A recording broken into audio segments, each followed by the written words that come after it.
It's the beginning of the month, and money comes into the family's bank account. But then something interesting happens. Groceries have to be bought. Bills have to be paid. There are school expenses, transport costs, and many other payments. Soon, part of the money has gone. So where does all the money go? To answer that, we need to understand two important words: income and expenses. Income is money that a person or family receives. It may come from a salary, wages, business, or self-employment. In simple terms, income is money coming in. Families use this income to meet their different needs and financial goals. An expense is money that we spend. When a family buys groceries, pays an electricity bill, travels by bus or buys school supplies, money goes out. So remember this simple difference. Income is money coming in. Expenses are money going out. Families spend money on many different things. There may be expenses for housing, food, electricity, transport, education, healthcare, clothing, and recreation. Every family is different. The amount spent in each category depends on the family's income, needs, location, lifestyle, and circumstances. Expenses can also behave differently. Some expenses are regular and relatively predictable. For example, house rent may remain the same for a period of time.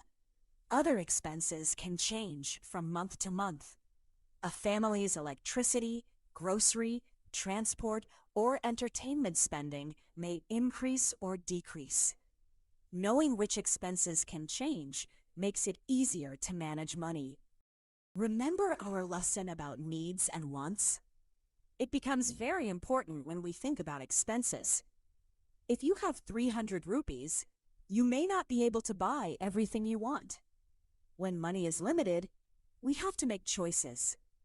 Important needs should generally be considered before any of the unnecessary wants.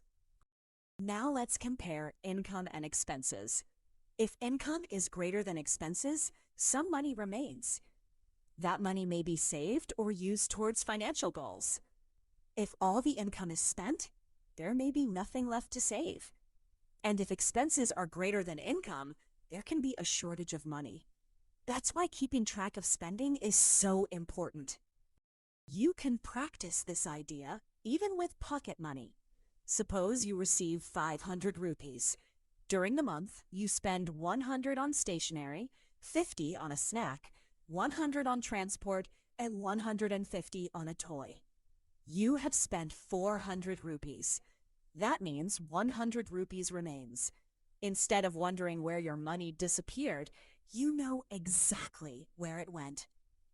One of the easiest ways to understand your spending is to write it down. Record what you bought and how much you spent.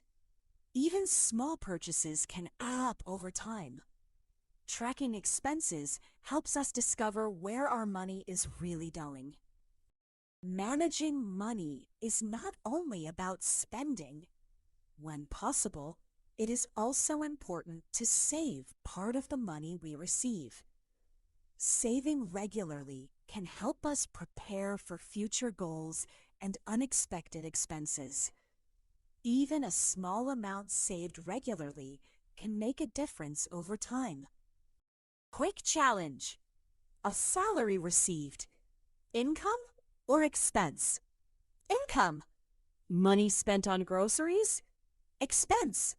Money received for providing a service? Income. Money spent on a movie ticket? Expense. Excellent. So remember, income is money coming in. Expenses are money going out. When we understand both, we can make better choices about spending and saving. The first step towards managing money wisely is knowing where it goes.